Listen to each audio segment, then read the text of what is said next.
On a random street in Brisbane, where the sun scorches by day and the nights chill to the bone, a little dog named Max was found by a kind soul. He wasn't like those stray dogs chasing cars or fighting over scraps. Max was blind, with foggy eyes that seemed to carry all the sadness in the world, curled up near a garbage bin, trembling under the midday heat. He was spotted by a woman named Jenny, out for a walk in the neighborhood. Her heart tightened at the sight of the skinny pup, with tangled fur and a lowered snout.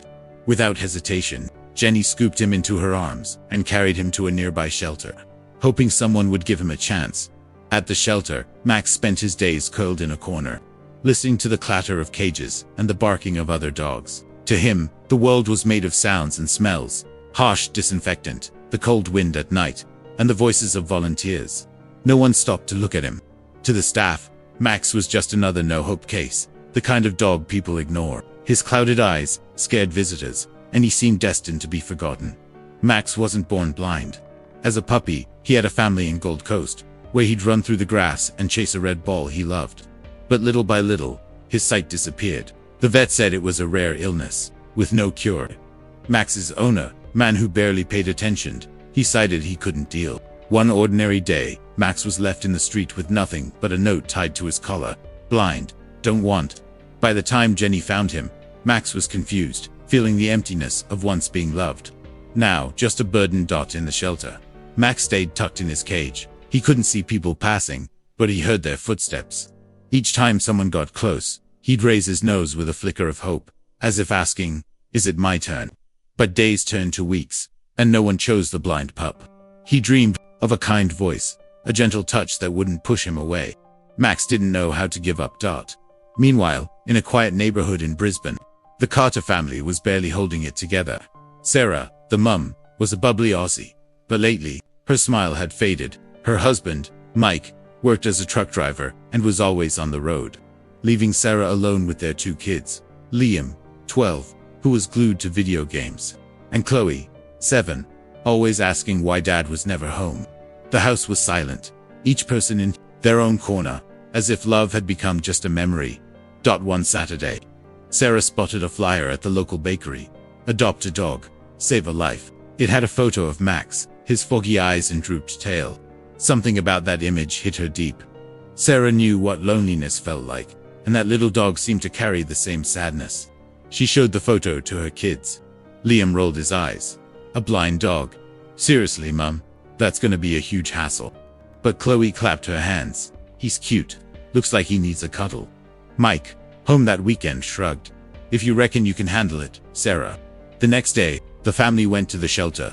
The place was loud, echoing with barks and smelling strongly of dog food. At Max's cage, he lay quietly, head resting against the bars. Chloe crouched down and said, "Hi buddy, wanna come with us?" Max turned his snout toward her, as if he understood. He stepped forward and nudged her little hand. Sarah's eyes filled with tears. "He's the one, Mike. That's our dog." Taking Max home wasn't easy. He stumbled on steps, bumped into furniture, and froze at every strange sound. Liam, clearly unimpressed, grumbled, "This dog's a disaster, Mum." But Chloe never left Max's side. She'd sit on the floor for hours, talking to him. "It's okay, Max. You're safe here. I'll help you." Sarah and Mike came up with ways to guide him, tapping the floor near his food bowl, using a toy with a bell so he could follow the sound. Slowly, Max began mapping his new home, relying on his nose and ears. It didn't take long for Max to change everything. His tail, once motionless, wagged wildly when he heard Chloe's voice. He ran through the backyard. If he tripped now and then, Anne seemed to smile with each pat on the head. Liam, once obsessed with screens, started joining in. He created a game, tossing a ball with bells and shouting, "Go mate," to guide Max. For the first time in months, Liam laughed out loud. Running with the pup he thought would be useless. Sarah and Mike changed too. Once always at odds over bills and distance, they found themselves teaming up to care for Max. They took turns walking him, chuckled when he chased sticks and tumbled on the grass. Chloe drew hearts and scribbled Max, my best friend, in her school notebooks. The home, once silent, now rang with barking, laughter, and life. But Max did more than rescue a family. Sarah started posting pictures of him on Instagram, showing how a blind dog could be joyful. One video of Max chasing his bell toy in the yard went viral. Soon, The shelter was flooded with messages from people wanting to adopt other forgotten dogs. Max became a local celebrity, and Sarah took him to an RSPCA event, where he strutted about, awkward but proud, tail wagging. Kids from the neighborhood surrounded him, amazed by this dog who couldn't see, but seemed to understand the world better than most.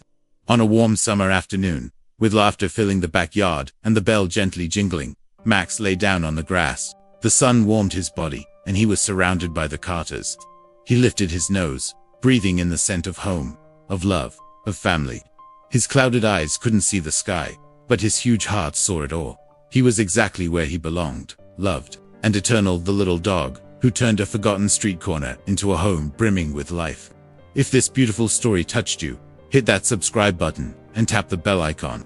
That way, YouTube will always let you know when new, heartwarming stories like this one drop. And hey, if you don't have a pup in your life yet, why not adopt one? You won't just change a dog's world, you'll bring joy and love into your own home.